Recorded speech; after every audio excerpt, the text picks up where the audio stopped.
All right, welcome to Talkin' Investing. I am Tom, and as always, this is not financial advice. Today, I want to talk to you about mining. Now, it's not what you think.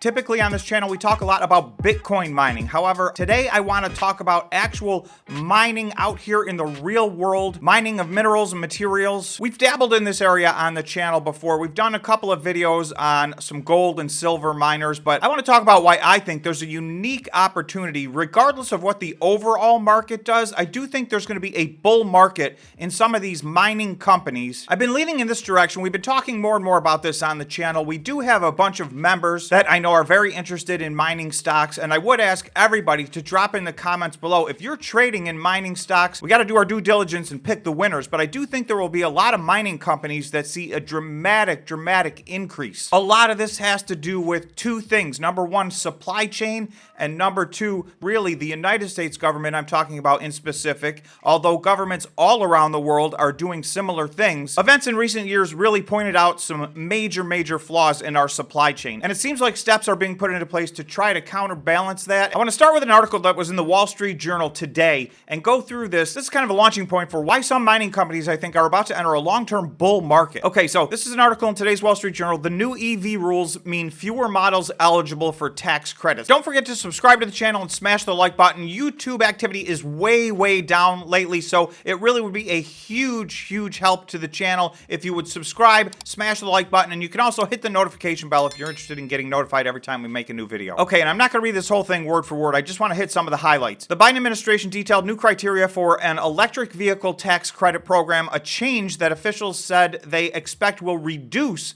the number of eligible models. So what this article is talking about is because these rules are getting more strict, there's a reason for that, and the reason is the US is going to crack down and lean towards models that have batteries that are using materials from either the United States or a list of friendly countries. The new rules issued by the Treasury Department on Friday aim to make the US less reliant on batteries and critical minerals shipped from China.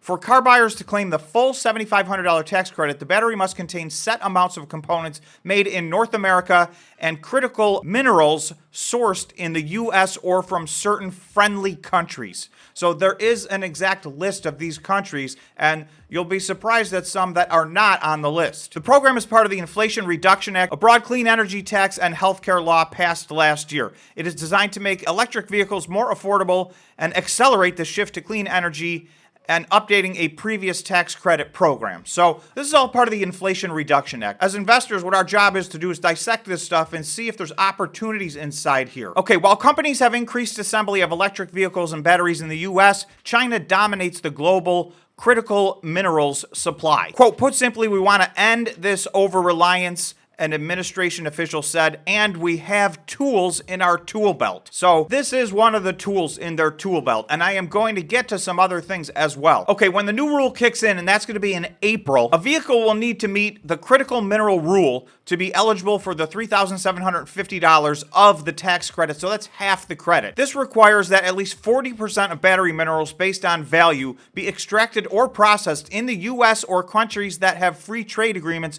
with the U.S. or recycled in North America.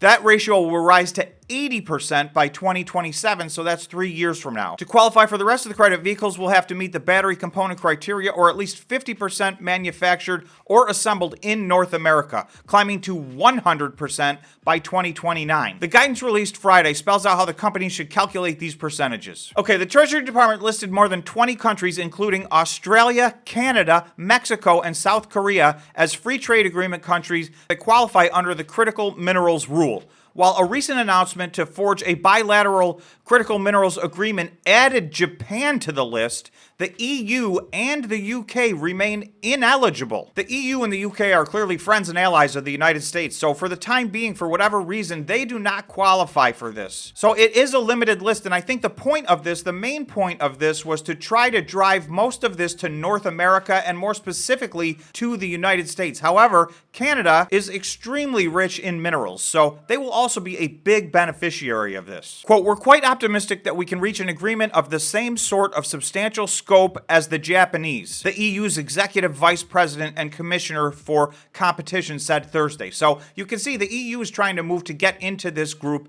It only makes sense. I imagine that is ultimately going to happen sooner than later. Also, you can support the channel by hitting the join button. YouTube revenue is down drastically in 2023, so we have created a membership that helps support the channel, and this helps keep me doing videos every day. So if you enjoy the channel and you enjoy the content, consider hitting the join button. You can become a member. It's only $5 a month. We have a lot of member content built up. We have a once a week members only live stream every Tuesday after the market close. Also, we have a members only Discord so we can keep the conversation going 24 hours a day, 7 days a week. So thanks again to all the members that have already joined, and I appreciate any of those of you that are considering joining. Okay, so what are some of these key materials that are specifically affected by batteries? Well, the number one is lithium for sure, but there are others. Nickel and cobalt are also key components of EV batteries. In addition to that, I think silver is going to be a big beneficiary, because I want to point out this is not the only thing in the Inflation Reduction Act that goes towards being bullish towards miners. There's a lot of other resources allocated.